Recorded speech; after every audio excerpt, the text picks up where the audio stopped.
장례식이 가까워질수록 마음이 불편해지는 이유는 단순하지 않습니다.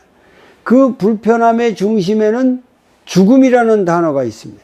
우리는 일상에서 이 단어를 최대한 멀리 두고 살아갑니다. 바쁜 일정, 반복되는 책임, 작은 즐거움들로 하루를 채우며 끝이라는 생각을 미룹니다.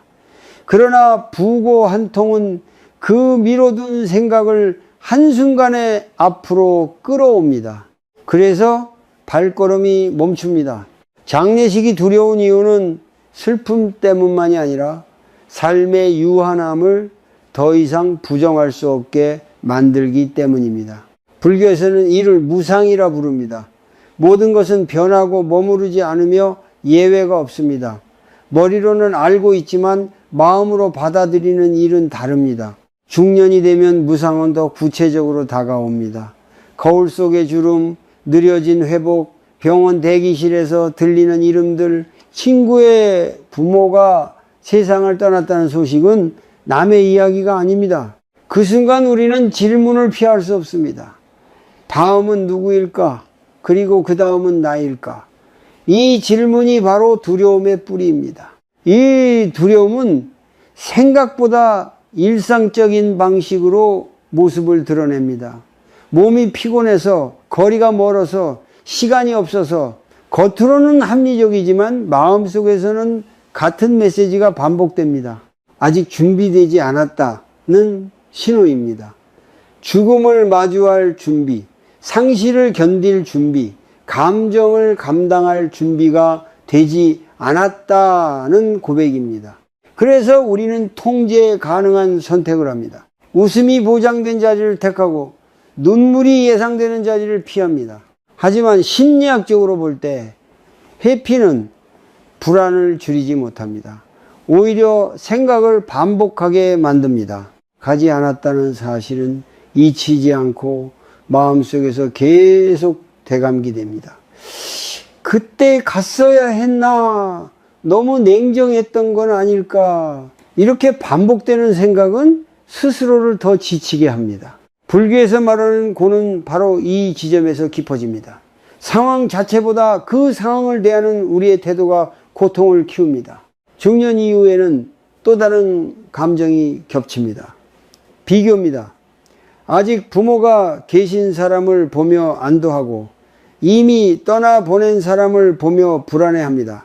이 비교는 나를 안전한 쪽에 두려는 마음에서 시작되지만 결국 마음을 더 불안하게 만듭니다. 왜냐하면 비교는 끝이 없기 때문입니다. 누군가는 더 젊고, 누군가는 더 건강하고, 누군가는 더 먼저 이별을 겪습니다. 이 끝없는 비교 속에서 우리는 죽음을 개인의 실패처럼 느끼기도 합니다. 장례식이 불편한 또 하나의 이유는 통제할 수 없는 감정의 폭발을 두려워하기 때문입니다. 울게 될까봐, 무너질까봐, 집에 돌아와 며칠 동안 마음이 가라앉을까봐 걱정합니다. 특히 중년의 많은 사람들은 감정을 관리해야 한다는 압박을 안고 살아왔습니다. 가족을 위해, 일을 위해 흔들리지 않아야 했던 시간들이 길었습니다. 그래서 감정을 풀어놓는 자리를 피하는 습관이 생깁니다. 그러나 불교의 가르침은 다르게 말합니다. 느끼는 것을 느끼지 않으려 할수록 집착은 강해집니다. 슬픔을 억누르는 것은 강함이 아니라 또 다른 형태의 두려움입니다. 무상을 인정하는 순간 우리는 조금 더 자유로워집니다. 죽음이 특별한 사건이 아니라 삶의 일부임을 받아들이기 시작하면 장례식은 공포의 공간이 아니라 진실을 나누는 자리가 됩니다. 여기서 한 가지 짧은 실천을 제안합니다. 부고를 들었을 때 바로 결정을 내리기 전에 잠시 멈추어 보십시오. 눈을 감고 호흡을 3번 천천히 합니다. 들숨에서는 지금 떠오르는 감정을 알아차리고 날숨에서는 그 감정에 이름을 붙입니다. 두려움, 불안, 회피, 이름을 붙이는 것만으로도 감정은 힘을 잃기 시작합니다. 그 다음 스스로에게 묻습니다. 이 선택은 나를 보호하기 위한 것인가? 아니면 두려움을 피하기 위한 것인가? 이 질문의 정답은 없습니다. 그러나 이 질문을 던질 수 있을 때 우리는 무상 앞에서 조금 더 깨어있게 됩니다. 다음 이야기에서는 이렇게 피하려는 마음이 어떻게 관계를 멀어지게 하는지, 그리고 그 거리감이 노년의 외로움으로 어떻게 이어지는지를 살펴보겠습니다. 사람은 본능적으로 아픔을 피하려 합니다. 이건 약함이 아니라 생존의 방식입니다. 뜨거운 곳에서 손을 떼듯 마음도 아픈 자극을 만나면 한 걸음 물러납니다. 장례식을 피하고 싶은 마음 역시 같은 작동입니다. 문제는 이 회피가 일시적인 안도만 줄 뿐 마음의 짐을 덜어주지 않는다는 데 있습니다. 오히려 시간이 지날수록 그 짐은 다른 모습으로 돌아옵니다. 중년이 되면 이 회피의 패턴은 더 공고해집니다. 이미 충분히 많은 부담을 안고 있기 때문입니다. 가족의 건강, 자녀의 진로, 노후의 준비, 줄어드는 체력, 여기에 또 하나의 슬픔을 더하고 싶지 않다는 마음이 자연스럽게 생깁니다. 그래서 우리는 말합니다. 지금은 너무 바쁘다. 나중에 연락하겠다. 마음으로 애도하면 된다. 이렇게 말하며 스스로를 설득합니다. 그 순간에는 마음이 조금 가벼워지는 것처럼 느껴집니다. 하지만 그 가벼움은 오래가지 않습니다. 회피는 생각을 멈추게 하지 못합니다. 오히려 생각은 반복됩니다. 가지 않았다는 사실이 마음속에서 계속 재생됩니다. 그 사람의 얼굴, 그날의 상황, 다른 사람들은 갔을까 하는 상상까지 이어집니다. 이것이 바로 반복적 사고입니다. 심리적으로 볼 때 회피는 이 반복을 강화합니다. 해결되지 않은 감정은 계속해서 주의를 요구하기 때문에 불교에서는 이를 집착의 한 형태로 봅니다. 편안함에 대한 집착, 현재의 안정을 깨고 싶지 않다는 집착입니다. 아이러니하게도 이 집착은 불안을 줄이기보다 키웁니다. 장례식에 가지 않음으로써 우리는 불안을 통제했다고 느끼지만 실제로는 불안을 마음속에 남겨둡니다. 이 남겨진 불안은 다른 상황에서 다시 고개를 듭니다. 밤에 잠이 오지 않을 때, 혼자 있을 때 문득 떠오르는 후회의 감정으로 말입니다. 장례식과 결혼식을 비교해 보면 이 차이는 더 분명해집니다. 결혼식은 감정의 방향이 비교적 단순합니다. 축하하고 웃고 돌아옵니다.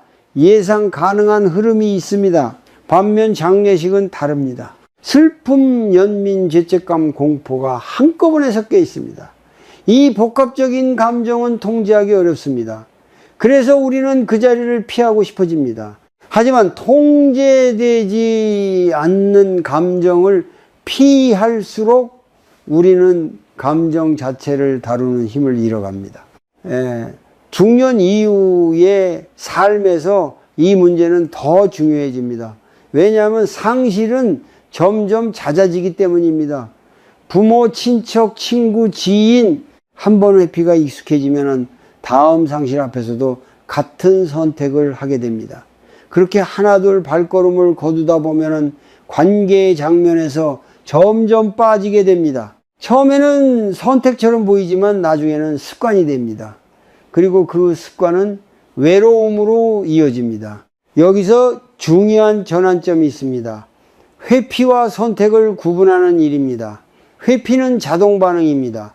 불편하면 물러납니다. 선택은 자각에서 시작됩니다.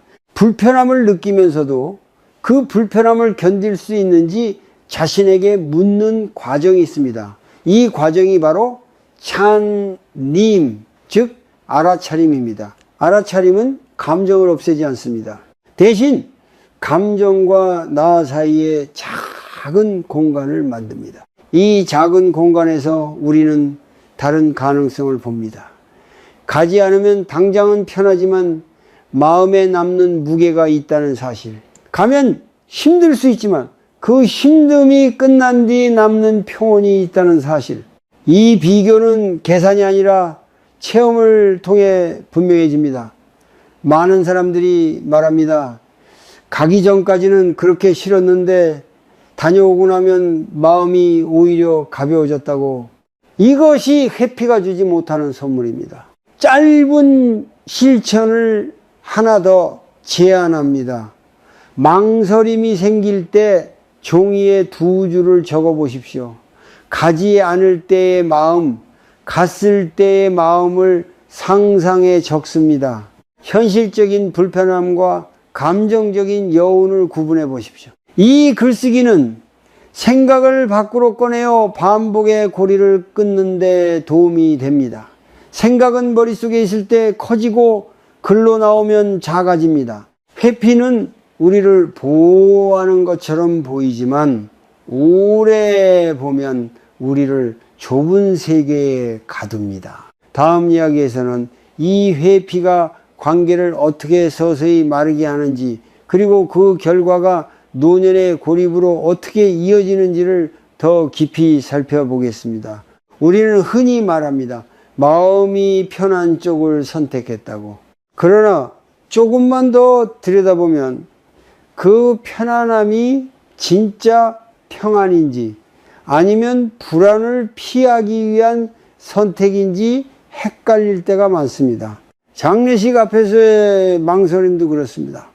몸이 힘들어서, 상황이 여의치 않아서 라고 말하지만 마음 깊은 곳에서는 다른 소리가 납니다. 불편한 감정을 마주하고 싶지 않다는 속삭임입니다. 이 지점에서 불교가 말하는 집착과 놓아줌의 의미가 분명해집니다. 집착은 단지 물질이나 사람에 매달리는 것을 뜻하지 않습니다. 익숙함에 머무르려는 마음, 불편을 피하려는 습관도 집착입니다. 중년 이후의 삶에서는 이 집착이 더 교묘해집니다. 나는 이제 충분히 힘들었다. 나를 먼저 챙겨야 한다는 말로 포장되기 때문입니다. 물론 자신을 돌보는 일은 중요합니다. 그러나 돌봄과 회피는 다릅니다. 회피는 순간의 안정을 주지만 긴 평안을 주지는 못합니다. 불교에서 말하는 내려놓음은 책임을 버리는 것이 아닙니다. 오히려 두려움을 내려놓는 일입니다. 장례식에 가지 않겠다는 결정이 진정한 내려놓음이라면 그 뒤에 마음이 가벼워야 합니다. 그러나 많은 경우 그렇지 않습니다. 마음은 오히려 더 복잡해집니다. 그 사람이 떠오르고 그날의 장면이 상상되고 하지 않은 선택이 계속해서 마음을 두드립니다. 이것은 내려놓음이 아니라 다른 형태의 집착입니다. 편안함에 대한 집착, 지금의 나를 흔들지 않으려는 집착입니다. 중년의 심리에는 또 하나의 요소가 섞여 있습니다. 기대입니다. 관계는 오래 이어졌으니 이번 한 번쯤은 괜찮겠지, 이해해 주겠지라는 기대입니다. 그러나 기대는 관계를 조용히 약하게 만듭니다. 말로 표현되지 않은 기대는 오해로 남고 오해는 거리로 이어집니다. 장례식은 그런 기대를 시험하는 자리입니다. 말하지 않아도 드러나는 선택의 무게가 있기 때문입니다. 여기서 중요한 질문을 던져볼 수 있습니다. 내가 내려놓고 싶은 것은 무엇인가? 장례식이라는 자리인가? 아니면 그 자리가 불러오는 두려움인가? 이 질문에 솔직해질수록 선택은 달라집니다. 두려움을 내려놓는다는 것은 불편함을 없앤다는 뜻이 아닙니다. 불편함을 안고도 움직일 수 있다는 뜻입니다. 불교에서 말하는 용기는 바로 이 지점에서 시작됩니다. 장례식에 가는 행위는 거창한 도덕적 결단이 아닙니다. 그것은 작은 방향 전환입니다. 나의 안락함 중심에서 관계와 현실을 있는 그대로 바라보는 쪽으로의 이동입니다. 이 이동은 즉각적인 보상을 주지 않습니다. 오히려 피곤함을 동반할 수 있습니다. 그러나 시간이 지나면 다른 결과를 남깁니다. 마음에 남는 빚이 줄어들고 스스로에 대한 신뢰가 조금씩 쌓입니다. 나는 불편해도 도망치지 않는 사람이라는 감각입니다. 중년 이후에 이 감각은 매우 중요해집니다. 삶이 단순해질수록 선택 하나하나가 남기는 흔적은 더 선명해집니다. 가지 않은 자리들은 기억에서 사라지는 것 같지만 마음의 지도에는 남습니다. 반대로 힘들지만 갔던 자리들은 이상하게도 시간이 지날수록 따뜻한 기억으로 변합니다. 이것이 경험을 통해 확인되는 사실입니다. 여기서 짧은 관찰 연습을 해볼 수 있습니다. 과거를 돌아보며 가기 싫었지만 다녀온 자리를 떠올려 보십시오. 그때의 감정과 지금의 감정을 비교해 봅니다. 그리고 가지 않았던 자리를 떠올려 봅니다. 지금 마음에 남아있는 것은 무엇인지 조용히 살펴봅니다. 이 비교는 판단을 요구하지 않습니다. 다만 내 마음의 작동 방식을 보여줍니다. 놓아준다는 것은 도망치지 않는다는 다른 이름일지도 모릅니다. 불편함을 완전히 없앨 수는 없지만 그 불편함에 끌려가지 않을 수는 있습니다. 다음 이야기에서는 이런 선택들이 관계를 어떻게 이어주거나 끊어버리는지, 그리고 그 결과가 노년의 외로움으로 어떻게 이어지는지를 더 구체적으로 살펴보겠습니다. 많은 사람들은 장례식을 떠올릴 때 먼저 고인을 생각합니다. 이미 떠난 사람에게 무엇을 더 해줄 수 있을까 하는 생각이 들기도 합니다. 그래서 마음속에서 이런 질문이 생깁니다. 내가 가지 않아도 달라질 게 있을까? 그러나 장례식의 본질을 조금 다르게 보면 그 자리는 죽은 이를 위한 공간이기보다 남아있는 사람들을 위한 자리라는 사실이 드러납니다. 바로 그 점에서 장례식은 관계의 의미를 다시 묻습니다. 사람이 가장 깊이 외로워지는 순간은 슬픔 속에 혼자 남았다고 느낄 때입니다.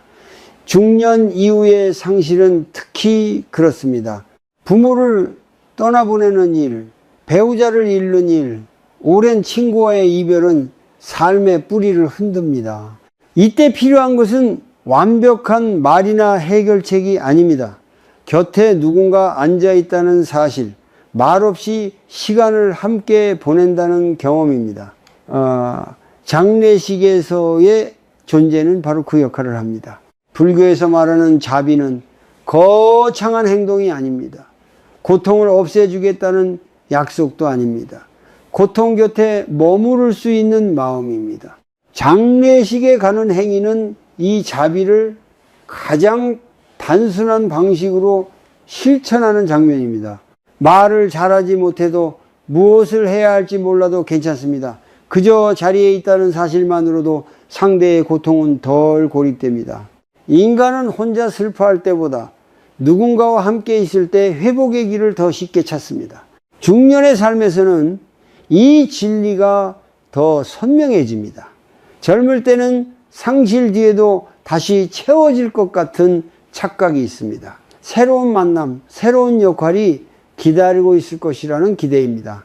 그러나 시간이 흐를수록 상실은 누적되고 대체되지 않는 빈자리가 늘어납니다. 이때 장례식에서의 한 자리, 한 번의 손잡음은 단순한 의례를 넘어섭니다. 그것은 관계가 아직 살아있다는 신호입니다. 많은 사람들이 장례식에서 기억하는 것은 누가 얼마나 큰 조의를 표했는지가 아닙니다. 누가 멀리서 와주었는지, 누가 조용히 앉아 있었는지, 누가 눈을 맞추며 고개를 끄덕여 주었는지입니다. 이런 기억은 오래 남습니다. 시간이 지나도 사라지지 않습니다. 그리고 그 기억은 남아있는 사람의 삶을 지탱하는 보이지 않는 기둥이 됩니다. 장례식에 가지 않겠다는 선택은 대개 상대를 향한 악의에서 나오지 않습니다. 자신의 한계에서 나옵니다. 그러나 그 선택이 반복되면 관계는 조금씩 말라갑니다. 말라간다는 것은 단절이 아니라 물이 공급되지 않는 상태입니다. 장례식은 그 물을 다시 흘려보내는 통로 중 하나입니다. 평소 연락이 뜸했던 관계일수록 이 통로의 의미는 커집니다. 여기서 한 가지 중요한 전환이 필요합니다. 장례식을 의무로 바라보는 시선을 내려놓는 일입니다. 의무는 부담을 키우고 부담은 회피를 낳습니다. 대신 장례식을 선택의 문제로 바라볼 수 있습니다. 내가 이 관계에 어떤 사람이 되고 싶은가 하는 질문입니다. 슬픔 앞에서 자리를 지키는 사람인지, 아니면 멀리서 마음만 전하는 사람인지, 어느 쪽이 옳다고 단정할 수는 없지만 스스로의 기준을 세울 수는 있습니다. 간단한 실천을 제안합니다. 장례식에 가기 전 상대를 떠올리며 한 문장을 마음속으로 말해 보십시오. 지금 당신의 슬픔을 혼자 두지 않겠다고. 이 문장은 상대를 위한 약속이기도 하지만은 나 자신을 위한 다짐이기도 합니다. 이 다짐이 있을 때 발걸음은 조금 덜 무거워집니다. 이유 없는 부담 대신 방향 있는 선택이 되기 때문입니다. 장례식은 끝을 확인하는 자리가 아니라 관계가 어떤 깊이를 가졌는지를 드러내는 자리입니다. 그리고 그 깊이는 지금의 선택으로 만들어집니다. 다음 이야기에서는 이런 선택들이 중년 이후의 관계망을 어떻게 지탱하거나 무너뜨리는지, 그리고 그 결과가 노년의 외로움과 어떻게 이어지는지를 더 현실적으로 살펴보겠습니다. 중년이 되면은 인간관계의 풍경이 눈에 띄게 달라집니다. 예전처럼 자주 만나지 않아도 이어질 것 같던 관계들이 어느새 희미해집니다. 바쁘다는 이유, 각자의 삶이 있다는 이유로 연락은 줄고 만남은 특별한 날로만 한정됩니다. 그 특별한 날들 가운데 가장 마지막까지 남는 자리가 바로 경조사입니다. 그 중에서도 장례식은 관계의 상태를 가장 솔직하게 드러냅니다. 젊을 때는 관계가 끊어져도 큰 불안이 없습니다. 새로운 만남이 자연스럽게 이어지기 때문입니다. 그러나 중년 이후에는 다릅니다. 새로운 관계를 만드는 일은 점점 어려워지고 이미 알고 지낸 사람들과의 연결이 삶의 대부분을 차지합니다. 이때 한번 멀어진 관계는 다시 돌아오기 쉽지 않습니다. 장례식은 그런 관계가 완전히 사라지기 전에 마지막으로 이어질 수 있는 자리이기도 합니다. 많은 사람들이 말합니다. 평소에 연락을 잘못했으니 지금 가는 게 어색하다고. 그러나 바로 그 어색함이 관계의 현실입니다. 어색함을 이유로 발걸음을 멈추면 그 관계는 그대로 멈춥니다. 반대로 어색함을 안고 한번 움직이면 관계는 다른 방향으로 흐를 가능성을 얻습니다. 장례식에서의 짧은 인사, 잠깐의 눈맞춤, 한마디 위로는 생각보다 큰 역할을 합니다. 그것은 다시 말을 걸 수 있는 명분이 됩니다. 중년의 외로움은 갑작스럽게 오지 않습니다. 서서히 쌓입니다. 가지 않아도 괜찮았던 자리들, 연락하지 않아도 문제없던 순간들이 반복되면서 어느 날 돌아보면 주변이 조용해집니다. 이 조용함은 편안함과 다릅니다.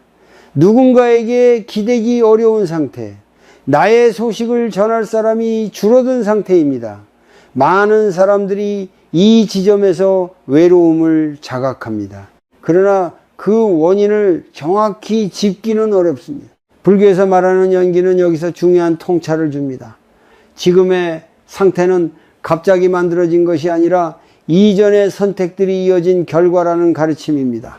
오늘 장례식에 가지 않는 선택은 오늘로 끝나지 않습니다. 그것은 관계의 흐름 속에 작은 방향 변화를 남깁니다. 이 변화들이 쌓여 미래의 고립이나 연결로 이어집니다. 연기는 비난이 아니라 이해를 돕는 개념입니다. 내가 어디서부터 멀어졌는지를 알게 해줍니다. 중년 이후의 삶에서 관계는 안전망의 역할을 합니다. 건강이 나빠질 때, 마음이 약해질 때 혼자 감당하기 어려운 순간에 곁을 내어줄 사람들입니다. 이 안전망은 필요할 때 갑자기 만들어지지 않습니다. 평소에 작은 선택들로 엮입니다. 장례식에 가는 일은 이 안전망을 조금씩 보강하는 행동입니다. 지금 당장은 체감되지 않지만 시간이 지나면 그 차이는 분명해집니다. 또 하나의 현실적인 이유도 있습니다. 중년이 되면 자신이 중심이 되기보다 주변의 중심이 되는 경우가 늘어납니다. 배우자, 자녀, 부모, 내가 관계를 어떻게 관리해 왔는지는 언젠가 가족에게 그대로 드러납니다. 내가 장례식에 가지 않는 선택을 반복했다면 내 가족이 상실을 겪을 때 그 빈자리는 더 크게 느껴질 수 있습니다. 이것은 두려움을 주기 위한 이야기가 아니라 선택의 범위를 넓히기 위한 관점입니다. 여기서 잠시 멈추어 생각해 볼 수 있습니다. 지금 내 주변에 남아있는 사람들은 어떻게 남아있게 되었는가? 자주 연락해서였는지, 힘든 순간에 자리를 지켜서였는지, 아니면 특별한 날에 얼굴을 보여서였는지, 이 질문에 답하다 보면 관계가 유지되는 방식이 보입니다. 장례식은 바로 그 방식 중 하나입니다. 간단한 실천을 제안합니다. 장례식에 다녀온 뒤 한 사람에게 짧은 메시지를 보내보십시오. 오늘 얼굴을 보니 반가웠다고, 다음에는 밥 한번 먹자고. 이 한 문장은 관계를 현재로 끌어옵니다. 과거의 인연이 현재의 관계로 이어지는 순간입니다. 관계는 이렇게 작은 행동에서 다시 숨을 쉽니다. 중년의 외로움은 피해야 할 운명이 아니라 선택의 결과입니다. 그리고 선택은 지금 이 순간에도 가능합니다. 다음 이야기에서는 이런 관계의 선택을 할 때 마음을 어떻게 다스릴 수 있는지, 즉 찬님을 통해 발걸음을 결정하는 방법을 더 구체적으로 살펴보겠습니다. 어느 순간 선택 앞에 서 있음을 알아차리는 것이 중요합니다. 장례식에 갈지 말지 고민하는 그 짧은 시간은 대개 자동으로 흘러갑니다. 알림을 확인하고 머릿속으로 거리와 시간과 몸 상태를 계산하고 이미 결론에 가까운 생각을 합니다. 이 과정은 너무 익숙해서 스스로 선택하고 있다고 느끼지 못합니다. 그러나 불교에서 말하는 깨어있음은 바로 이 자동성을 멈추는 데서 시작됩니다. 선택은 생각이 아니라 알아차림에서 태어납니다. 중년의 삶은 반사적인 판단으로 가득합니다. 오랫동안 쌓아온 습관이 판단을 대신합니다. 힘들면 피하고, 불편하면 미루고, 감정이 복잡하면 정리될 때까지 뒤로 물립니다. 이 습관은 삶을 효율적으로 만들었지만 마음을 섬세하게 만들지는 못했습니다. 장례식 앞에서의 망설임은 이 습관이 작동하는 대표적인 순간입니다. 그래서 찬님, 즉 알아차림이 필요합니다. 알아차림은 결정을 바꾸라고 요구하지 않습니다. 먼저 지금의 상태를 정확히 보게 합니다. 지금 내가 느끼는 것은 무엇인가? 피로인가? 두려움인가? 귀찮음인가? 아니면 죄책감인가? 이 질문을 던지는 순간 마음은 자동 모드에서 수동 모드로 전환됩니다. 감정은 사라지지 않지만 나와 감정 사이에 작은 간격이 생깁니다. 이 간격이 선택의 공간입니다. 이 공간에서 우리는 감정을 억누르지 않고 관찰할 수 있습니다. 불안이 있다면 불안이 있음을 인정합니다. 슬픔이 두렵다면 두려움을 있는 그대로 봅니다. 불교에서는 이것을 있는 그대로 본다고 표현합니다. 판단하지 않고, 고치려 하지 않고, 설명을 덧붙이지 않습니다. 이렇게 볼 때 감정은 고정된 실체가 아니라 움직이는 흐름임을 알게 됩니다. 흐름은 붙잡지 않아도 지나갑니다. 중년의 많은 사람들은 감정을 관리해야 한다는 압박을 느낍니다.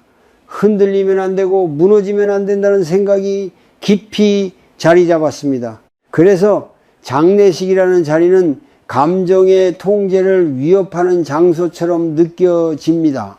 찬님은 이 오해를 풀어줍니다. 감정은 통제의 대상이 아니라 인식의 대상이라는 사실을 알려줍니다. 감정을 본다고 해서 감정에 휩쓸리는 것은 아닙니다.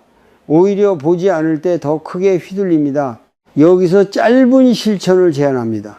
결정을 내리기 전 자리에 앉아 등을 세우고 발바닥의 감각을 느껴봅니다. 숨을 들이마시며 지금 여기에 있다고 마음속으로 말합니다. 숨을 내쉬며 서두르지 않아도 된다고 말합니다. 이 두 문장은 마음의 속도를 늦춥니다. 그 다음 선택지를 있는 그대로 떠올립니다. 간다, 가지 않는다. 각각의 선택을 떠올릴 때 몸에서 일어나는 반응을 느껴봅니다. 어깨가 더 무거워지는지, 가슴이 답답해지는지, 아니면 약간의 풀림이 있는지, 몸은 마음보다 정직합니다. 이 관찰은 옳고 그름을 가르치지 않습니다. 다만 나에게 무엇이 더 진실한지를 보여줍니다. 어떤 날은 가지 않는 선택이 진실할 수도 있습니다. 몸이 너무 아프고 마음이 이미 무너져 있을 때도 있습니다. 중요한 것은 그 선택이 회피에서 나온 것인지 돌봄에서 나온 것인지를 아는 것입니다. 알아차림은 바로 이 구분을 가능하게 합니다. 님으로 선택한 행동은 결과가 달라도 후회가 적습니다. 왜냐하면 그 선택이 자동 반응이 아니라 깨어있는 상태에서 이루어졌기 때문입니다. 장례식에 다녀와서 힘들어도 가지 않아서 마음이 무거워도 스스로를 비난하지 않게 됩니다. 나는 그 순간 최선을 다해 선택했다고 알기 때문입니다. 이 확신은 마음의 평정을 지켜줍니다. 중년 이후의 삶에서 평정은 매우 중요한 자산입니다. 큰 기쁨보다, 큰 슬픔보다 흔들리지 않는 중심이 삶을 지탱합니다. 장님은 이 중심을 키우는 연습입니다. 장례식이라는 선택의 순간은 그 연습을 일상에서 적용할 수 있는 구체적인 장면입니다. 다음 이야기에서는 이렇게 깨어있는 선택이 어떤 장기적인 결과를 남기는지, 시간이 지나서 우리 삶에 무엇으로 돌아오는지를 현실적인 관점에서 살펴보겠습니다. 선택의 순간은 언제나 조용히 찾아옵니다. 장례식에 갈지 말지를 고민하는 그때도 그렇습니다. 대부분은 깊이 생각하지 않습니다. 휴대폰을 내려놓고 일정과 거리, 몸 상태를 떠올린 뒤 자연스럽게 결론에 이릅니다. 이 과정은 너무 익숙해서 스스로 선택했다고 느끼지 못합니다. 그러나 불교에서 말하는 깨어있음, 즉 찬님은 바로 이 자동적인 흐름을 알아차리는 데서 시작됩니다. 선택은 생각의 결과가 아니라 알아차림의 결과일 때 비로소 나의 것이 됩니다.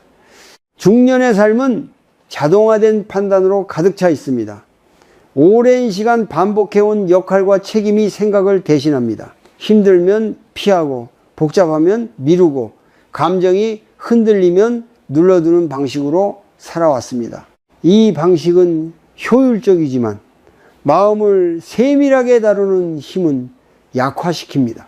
장례식 앞에서의 망설임은 이 습관이 가장 선명하게 드러나는 장면입니다. 그래서 이 순간이 바로 알아차림을 연습할 수 있는 자리입니다. 알아차림은 결정을 바꾸라고 요구하지 않습니다. 먼저 지금의 상태를 있는 그대로 보게 합니다. 지금 내 안에는 무엇이 있는가? 피로, 귀찮음, 두려움, 슬픔, 혹은 설명하기 어려운 불안. 이 질문을 던지는 순간 마음은 자동 반응에서 한 발 물러섭니다. 감정은 그대로 있지만 감정과 나 사이에 작은 거리감이 생깁니다. 이 거리감이 바로 선택이 머무를 수 있는 공간입니다. 이 공간에서 우리는 감정을 없애려 하지 않습니다. 불교에서 말하듯 있는 것을 있는 그대로 봅니다. 두려움이 있다면 두려움이 있다고 인정합니다. 슬픔이 버거우면 버겁다고 알아차립니다. 판단하거나 분석하지 않습니다. 왜 이런 감정이 생겼는지 따지기 시작하면 다시 생각의 소용돌이로 들어가기 쉽기 때문입니다. 알아차림은 설명이 아니라 관찰입니다. 중년의 많은 사람들은 감정을 관리해야 한다는 압박 속에 살아왔습니다. 흔들리면 안 되고 무너지면 안 된다는 신념이 몸에 배어 있습니다. 그래서 장례식이라는 자리는 감정이 통제 불가능해질 것 같은 두려움을 불러옵니다. 그러나 차님은 다른 관점을 제시합니다. 감정은 통제의 대상이 아니라 인식의 대상이라는 사실입니다. 감정을 본다고 해서 감정에 휘둘리는 것은 아닙니다. 오히려 보지 않을 때 감정은 뒤에서 더 강하게 작동합니다. 여기서 간단하지만 중요한 실천을 제안합니다. 결정을 내리기 전 잠시 멈추어 서거나 앉아봅니다. 발바닥이 바닥에 닿아 있는 감각을 느끼고 등을 세웁니다. 숨을 들이마시며 지금 여기에 있다고 마음속으로 말합니다. 숨을 내쉬며 급하게 결정하지 않아도 된다고 말합니다. 이 두 번의 호흡만으로도 마음의 속도는 눈에 띄게 느려집니다. 그 다음 선택지를 하나씩 떠올립니다. 장례식에 가는 선택, 가지 않는 선택. 각각을 떠올릴 때 몸에서 일어나는 반응을 살펴봅니다. 어깨가 더 굳어지는지, 가슴이 답답해지는지, 혹은 아주 미세하게 풀리는 느낌이 있는지, 몸은 생각보다 정직합니다.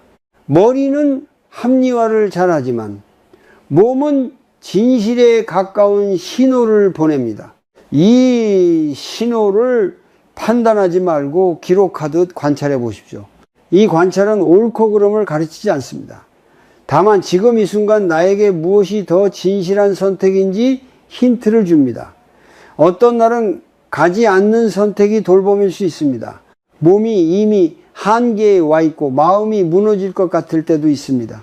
중요한 것은 그 선택이 두려움에서 나온 회피인지 자기 돌봄에서 나온 결정인지를 아는 것입니다.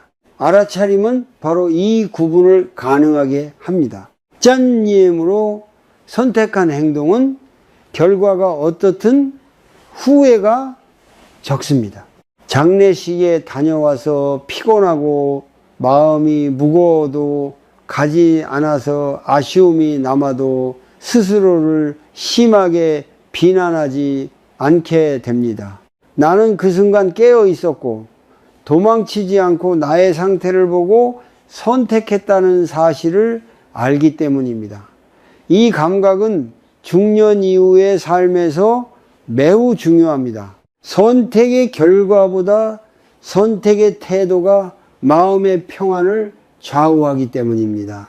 깨어있는 선택은 삶의 중심을 단단하게 만듭니다. 큰 기쁨이나 큰 슬픔이 와도 중심이 무너지지 않게 합니다.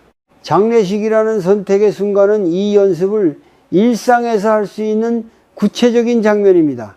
다음 이야기에서는 이렇게 깨어서 내린 선택이 시간이 지나 우리 삶에 어떤 방식으로 되돌아오는지를 더 현실적으로 살펴보겠습니다. 장례식 앞에서의 망설임은 머리로만 해결되지 않습니다. 생각을 아무리 정리해도 마음은 여전히 무겁고 몸은 움직이기 싫어합니다. 이럴 때 필요한 것은 설득이 아니라 체험입니다. 불교에서 말하는 수행은 거창한 깨달음을 요구하지 않습니다. 지금 이 순간의 마음과 몸을 직접 느끼는 작은 연습에서 시작됩니다. 장례식이라는 선택 앞에서 이 연습은 특히 도움이 됩니다.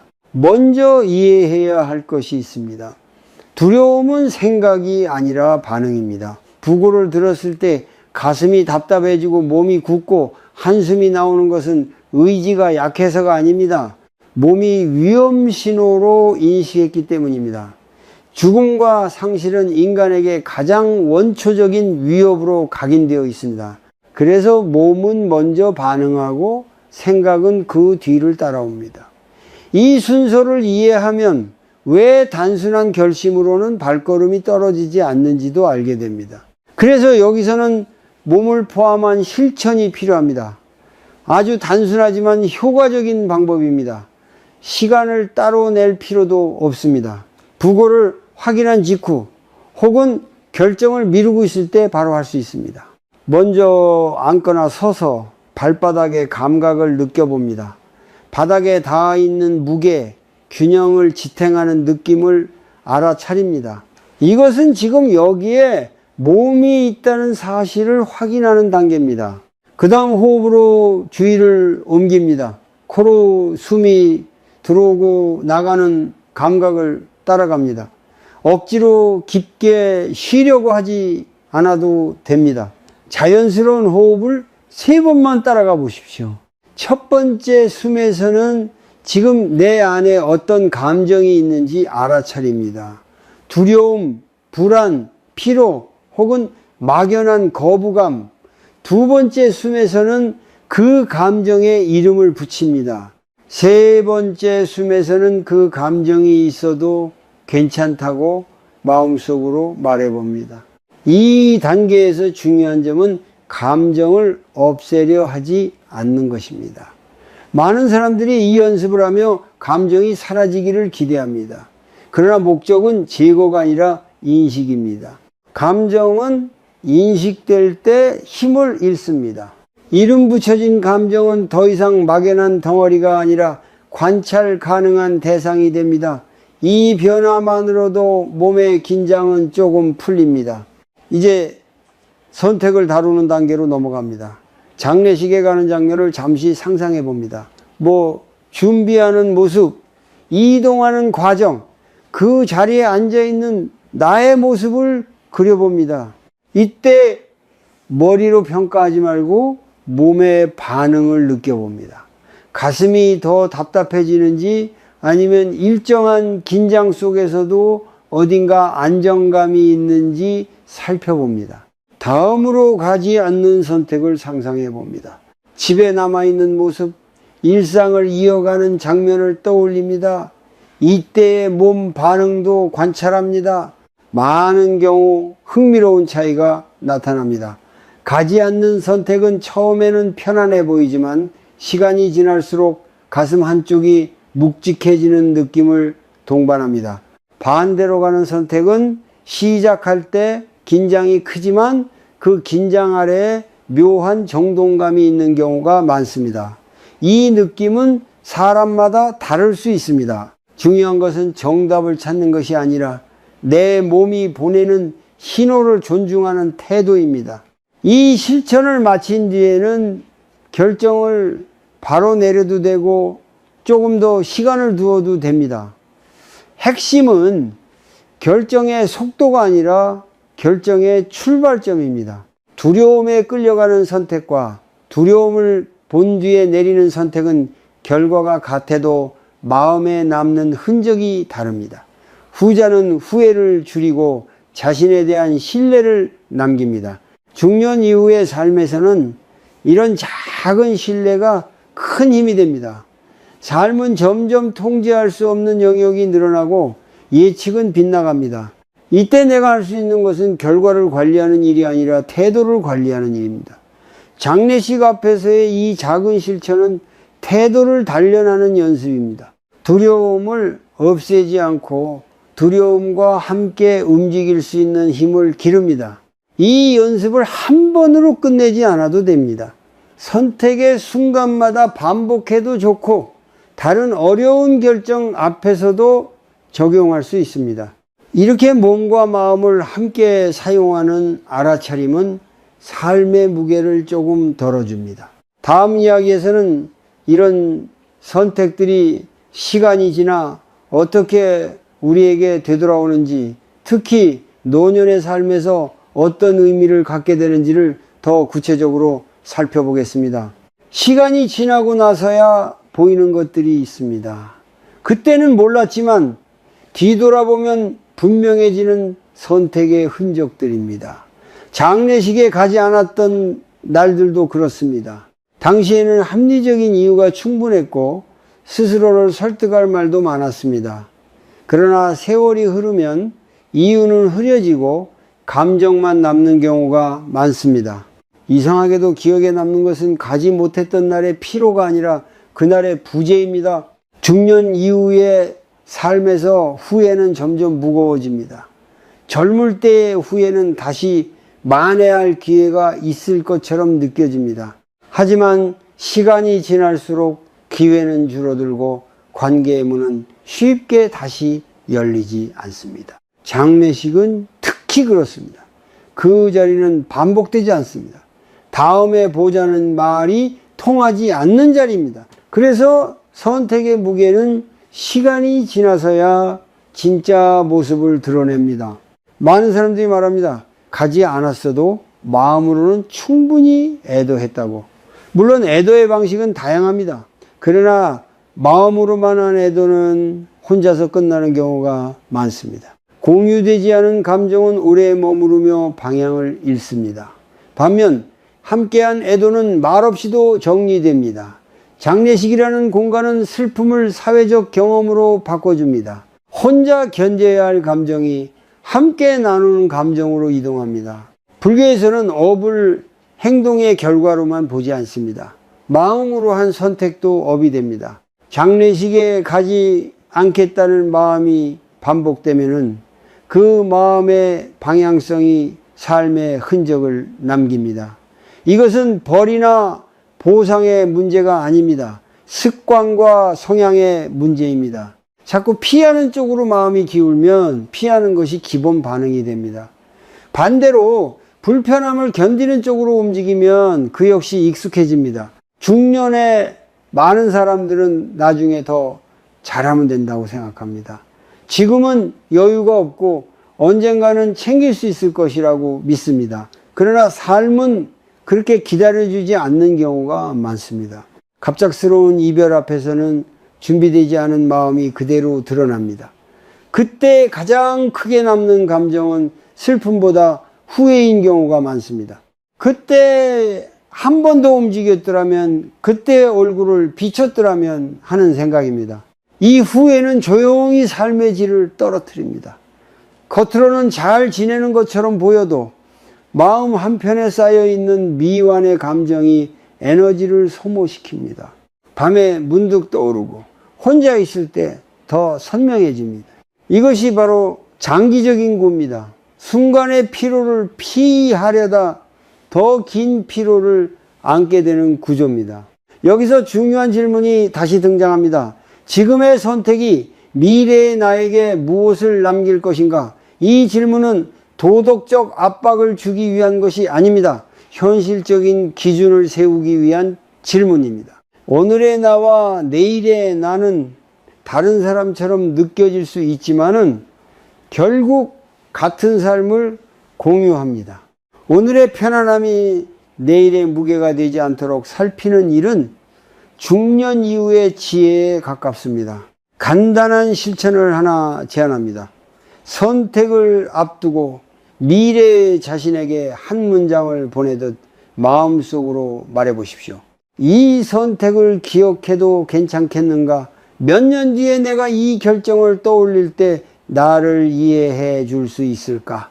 이 질문은 죄책감을 자극하기보다 선택의 시간을 늘려줍니다. 급한 반응 대신 숙고가 들어올 공간을 만듭니다. 장례식에 가는 선택이 언제나 옳다는 말은 아닙니다. 중요한 것은 가지 않는 선택이 자동 반응이 아니라 충분히 살펴본 결정이었는지입니다. 살펴본 결정은 결과가 어떻든 마음을 덜 갉아먹습니다. 반대로 자동으로 피한 선택은 시간이 지나도 설명되지 않는 불편함을 남깁니다. 중년 이후의 삶은 점점 축소됩니다. 만남의 수, 선택의 기회, 되돌릴 수 있는 시간 모두 줄어듭니다. 그래서 선택 하나하나가 남기는 흔적은 더 깊어집니다. 장례식 앞에서의 발걸음은 단순한 하루의 일정이 아니라 미래의 마음을 위한 투자일 수 있습니다. 다음 이야기에서는 이런 선택들이 결국 누구를 위해 존재하는지, 그리고 가족이라는 맥락에서 어떤 의미를 갖는지를 살펴보겠습니다. 삶은 결국 돌아옵니다. 지금 내가 어떻게 살아왔는지가 어느 순간 나와 내 가족 앞에 조용히 놓입니다. 장례식 앞에서의 선택도 예외가 아닙니다. 이 선택은 당장의 일정이나 체력의 문제가 아니라 내가 어떤 삶의 방향을 선택해 왔는지를 보여주는 작은 장면입니다. 그리고 이 작은 장면들은 모여 노년의 풍경을 만듭니다. 많은 사람들은 말합니다. 나는 괜찮다. 혼자 해도 된다. 중년까지는 이 말이 어느 정도 성립합니다. 아직 움직일 힘이 있고 스스로를 돌볼 수 있기 때문입니다. 그러나 시간이 흐르면 상황은 달라집니다. 병이 생기고 기력이 줄고 마음이 약해지는 날이 찾아옵니다. 그때 외로움은 생각보다 구체적인 형태로 다가옵니다. 누군가의 안부전화, 조용히 곁에 앉아줄 사람, 아무 말 없이 손을 잡아줄 존재입니다. 불교에서 말하는 자비는 먼 미래를 위한 투자이기도 합니다.